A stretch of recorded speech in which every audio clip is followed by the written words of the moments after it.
So I'm here with the legendary Tuhan Bill McGrath at Dala Martial Arts, and just doing a double stick seminar, and he was generous enough to lend me a few minutes of his time. And I want to ask him, first of all, for any of you who have ever worked with Tuhan Bill, you know, he has a heaviness and an urgency to his technique, and not just his hitting, and not just because he's a bigger guy than me. I mean, he just fundamentally knows how to generate power. And without these dramatic hip turns that, you know, maybe some of us have to do to generate anything similar. So I just wanted to ask a little bit about. Well, two things. Peter Tertia and most Philippine martial arts start with a weapon first.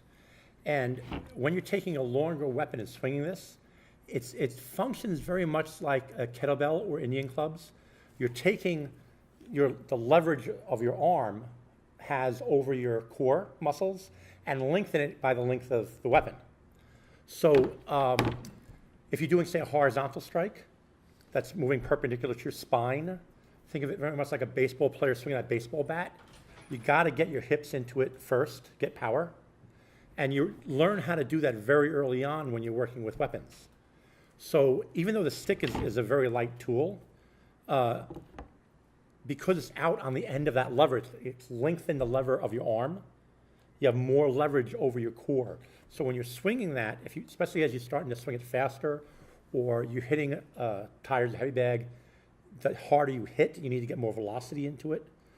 You learn how to do that from your core. That's worked very, very early into the system. The other thing is, the rattan is a flexible, lightweight wood. It has a big advantage for weapon-to-weapon contact in the training environment as opposed to like a hardwood. You don't want to go force-on-force strikes with hardwood because you wind up with tendonitis or problems in your joints. But you can do that with rattan. And what that means is you can do long bouts of stick-to-stick contact, which functions very much like iron palm training. It makes your bones denser.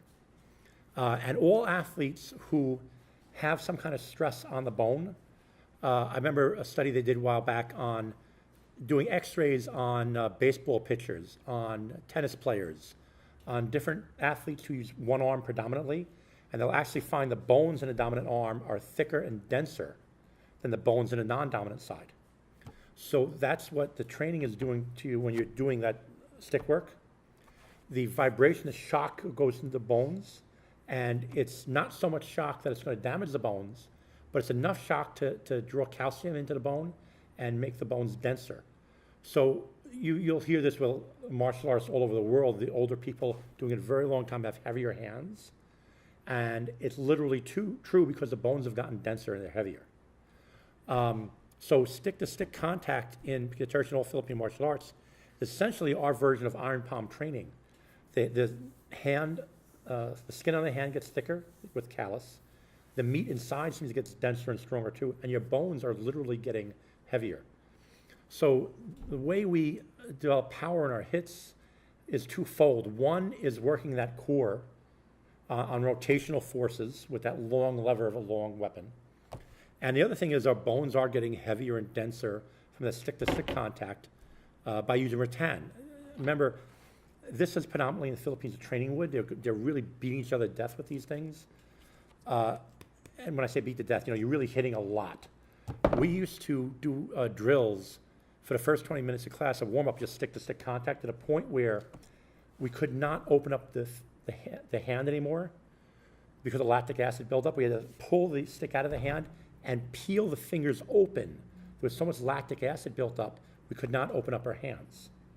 And what that did for you, though, when you slapped somebody and you struck, it was like you had a lead glove on, you know, like a sap glove. Yeah.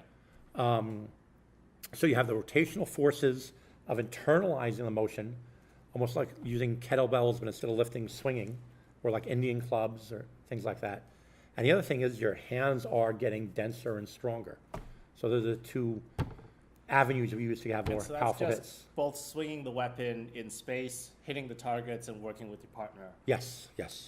So I've noticed in my boxing training, I can't hit, let's say, the heavy bag more than a couple times a week these days, and not for prolonged periods because you just get some numbness and tingling. Yeah. Have you experienced any of that with? Yeah, well, or have your students complain Punching about it? in pure tertia, for the street fights, we tend to stay with slap, elbow, finger techniques, not so much fist, because, you know, if you look at my hand compared to your head, if they get a head-on collision, who's going to win? The larger cranium.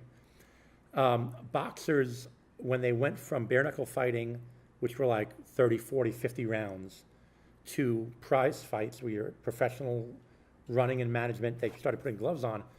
It wasn't to protect the other fighter's head. It was to protect your fighter's hands from getting broken. And that's why they have the wraps, and that's why they have the gloves, is to protect my hand from getting broken. They didn't care about the other fighter's brain. Sure. So really, part of that is you're older, you're not a kid anymore.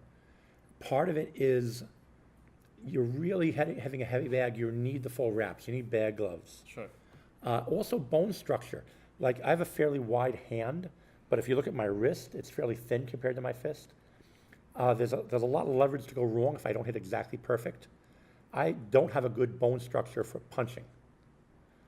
So I would feel when I'm punching that I couldn't hit as hard as I wanted to, or some kind of either the wrist or the shoulder, something would fatigue after a while early. But I've trained guys who it's like the fist and it's just straight down to their forearm. There's no narrowing here at the wrist. They have very thick bones, and they do have a good punch, a good bone structure for punching. But keep in mind this, Mike Tyson back in the late 80s got in a fight with Mitch Green, and this is another boxer. And both heavyweights, but you know, Tyson's this tall, Green is this tall, is big guy, Green. And they got in a fight in some place in a clothing store or something, and Tyson, who was the heavyweight champion of the world at the time, punches Mitch Green in the head and breaks his hand because he doesn't have the wraps on, doesn't have the gloves on. So Tyson, who in my opinion has like the perfect bone structure for punching, but didn't have the wraps on, no gloves, he broke his hand.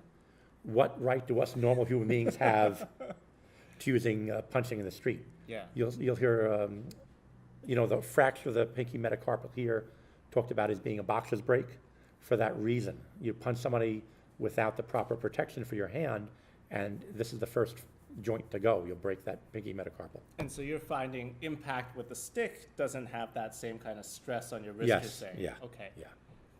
Yeah, that's... Provided you're using rattan, which is a flexible wood. Hardwood, you'll notice that the European knights in the Middle Ages, let's say in the Renaissance period, or the samurai or people around the world who do train with swords and they use a hardwood training tool, they don't go edge to edge with their fighting. They're going edge against the flat of the sword. They're going the back of the sword against the side. They're training wooden sword, hardwood. But they're not beating edge to edge, force on that, because that would mess up your joints. You can do that with rattan because of the flexibility of rattan. So there is an advantage to training with rattan. Yeah. Yeah, I always wished we could just wail with sticks, even in a kickboxing fitness kind of thing, because I love the feeling of it. It kind of brings out a certain intensity in It's you. just satisfying to hit something Yeah. really hard and not know you're going to hurt your training partner or your friend in the school. But it's nice that it's an alternative to impact training. You Yeah. know? So maybe something you might want to consider if you have any familiarity or access to this. Maybe do this once or twice a week to replace some of your hitting. I'm certainly going to try that and see if that helps. Yeah.